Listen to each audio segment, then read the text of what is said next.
Thank you very much. And it's a real honor for me and for us today to have a war hero with us. We had Brad Snyder with us 2 years ago at one of our convocations, and he got a standing ovation. He was just one of our most popular student speakers that we've ever had. So we wanted to invite him on the eve of Memorial Day. We wanted to invite him to come back. So today we confer the degree of the Doctor of Humane Letters honoris causa on Brad Snyder. Thank you, sir. Paul's going to put the hood on you right now. Right on.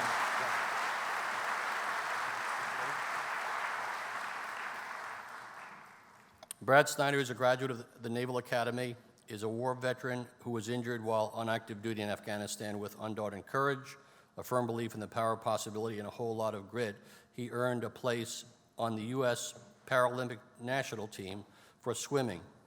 Just a few months after his injury, at the 2012 Paralympics in London, he competed in 7 events, earning 2 gold medals and 1 silver medal. Remarkably, Brad's victory in the 400 meters freestyle occurred on the 1-year anniversary of his complete vision loss. We admire Brad's tenacity and fierce spirit, which allowed him to turn obstacles into springboards for his next achievements.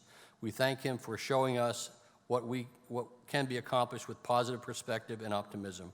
We are proud to present Brad Snyder with Stevenson University's highest academic honor. Please join me in welcoming Brad Snyder.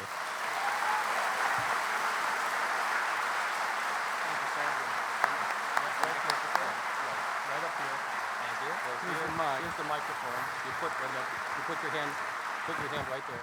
That's the microphone.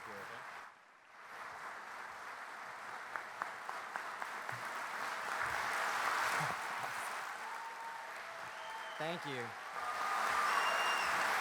Thank you so much. Thanks.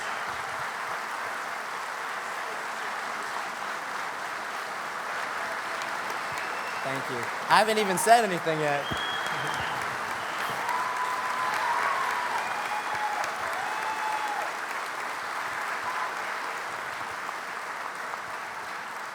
Good morning, guys. Congratulations to the class of 2016. Another round of applause. And many thanks to Stevenson University for this delicious-looking hood. Do I look smarter already? These are great moments. These are absolutely fantastic moments. Great moments for recognition, great moments for celebration, and as we did a little earlier, reflection and retrospection. And when I sit back and kind of think about, how did I get here? Just about a week shy of a decade ago, I was sitting in a chair just like you guys are, just up the street down in Annapolis, Maryland, and our commencement speaker was, at the time, Vice President Dick Cheney. And I can't remember a word Dick Cheney said, to be honest. My moment of reflection had gone on too long. So I'm hoping that you guys will remember at least one word of my commencement address, and that's legacy.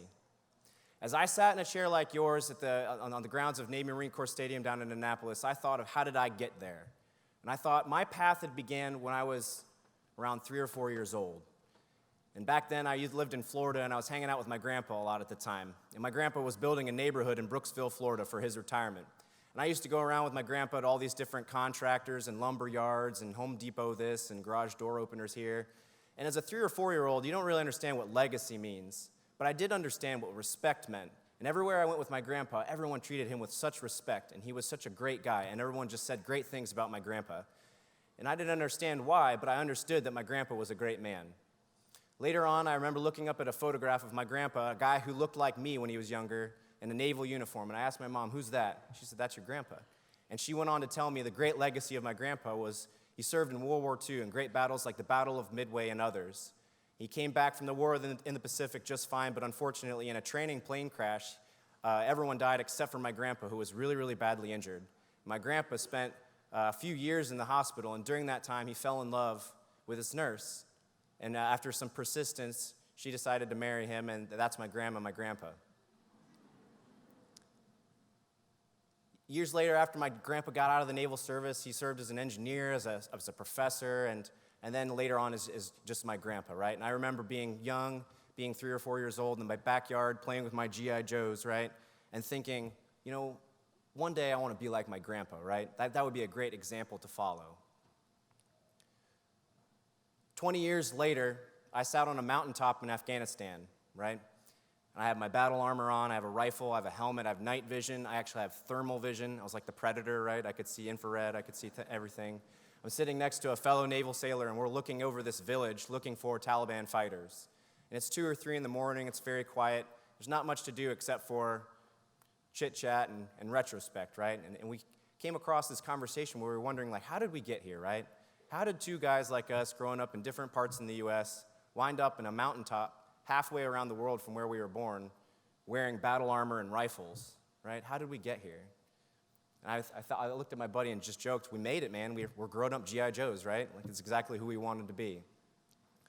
But as I sat and thought about that moment, I realized I had fulfilled half of my grandpa's legacy, right? I had decided to serve, and I was well on my way to becoming the person that I wanted to be, following in my grandpa's footsteps.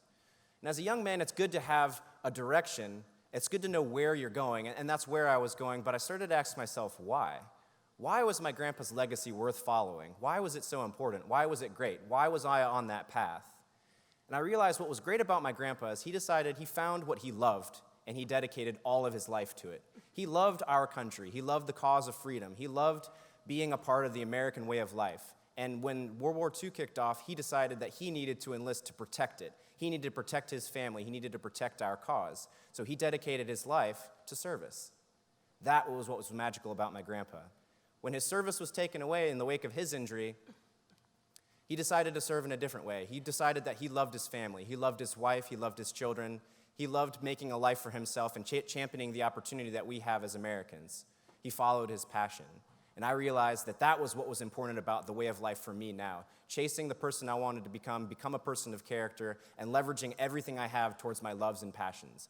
I love our way of life as well. I love the cause of freedom. I love being an American, and it was so terrible and so awful to be in a country like Afghanistan that's oppressed the way that it was, and it did nothing but further my passion to serve the cause of freedom.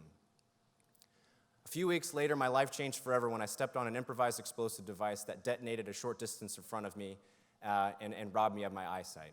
I remember waking up a few days later where surgeons explained all of my wounds would heal except for those to my eyes. The following few days, following few weeks, and even following few months were very difficult and challenging. And I remember the most challenging morning of those was one morning I woke up in the hospital. And waking up in the hospital was really difficult for me at first because when I dream as though I can see. My vision comes back. I dream and I see the sunrise, and I see beautiful waves crashing on a sandy beach. I see my mother, I see my sister, I see my family, and then I wake up and all is dark again. And I thought, it's going to be awful rough to live an entire life where every morning I have to wake up and reminded that I'm blind. So I called my mom that morning and I said, Mom, I'm having a really bad day. She said, why? I said, well, every morning I wake up and I'm reminded that I've lost my vision, and I don't want to have to live my entire life that way. And she said, Brad, you're looking at it all wrong. I said, how's that, Mom? She said, instead of dreading every morning where you wake up and lose your vision, you have to look forward to the end of every day where you get your vision back for a while. And it was a very rapid lesson for me to learn that there's always a way to reframe our perspective. There's always a way for us to look for that silver lining, look for the good in every person we interact with, look for the good in every situation, look for the good in our futures. And leveraging that positive perspective, I was able to reconcile my injuries, much like my grandpa did back in the 50s. I was able to reconcile that new reality and decide to move forward. And exactly a year later, I found myself on a podium in London, being able to represent my country and our way of life once again in victory. And it was an incredible moment for me, right? And it was an incredible moment to get out of that pool and wave to that crowd and have someone come over and put a gold medal around my neck. And as they played our anthem and raised our flag higher than all the others, I recognized in that moment it was another great moment for reflection, right? And in that moment, I thought of all those 50 stars and those 13 stripes on that amazing, beautiful flag and how it represented something so much bigger than myself and all the people who had gotten me there to that moment. My grandpa starting me on that path, my mother being there for me in the hospital when I needed her, all the people I served with in Afghanistan who picked me up when I was down and got me to help when I needed it, to the surgeons who put all my wounds back together and got me going in the right direction. I realized that individuals rarely accomplish anything great. It's when communities leverage their collaborative efforts towards a cohesive goal, that's where true magic is possible. Folks like my grandpa and grandma have been called the greatest generation by many. The people whose contributions were able to leverage victory in World War II and then emerge from the Great Depression in the ensuing years. They've been called the greatest generation by many. Lately, President Obama and others have come to call the OIF, OEF, Iraq and Afghanistan veterans the next greatest generation because of our contributions and sacrifices in the war on terror. I've come to realize that I don't think there's a such thing as a greatest generation. I think that if you guys are able to do what my grandpa did and chase your passions with all that you have, dedicate yourself to a cause, if you're able to leverage the power of a positive perspective and understand that you are way more powerful as the part of a greater community than as an individual, I think that you guys will establish your own legacies and become the next greatest generation. Fair winds and following seas. Thank you guys very much.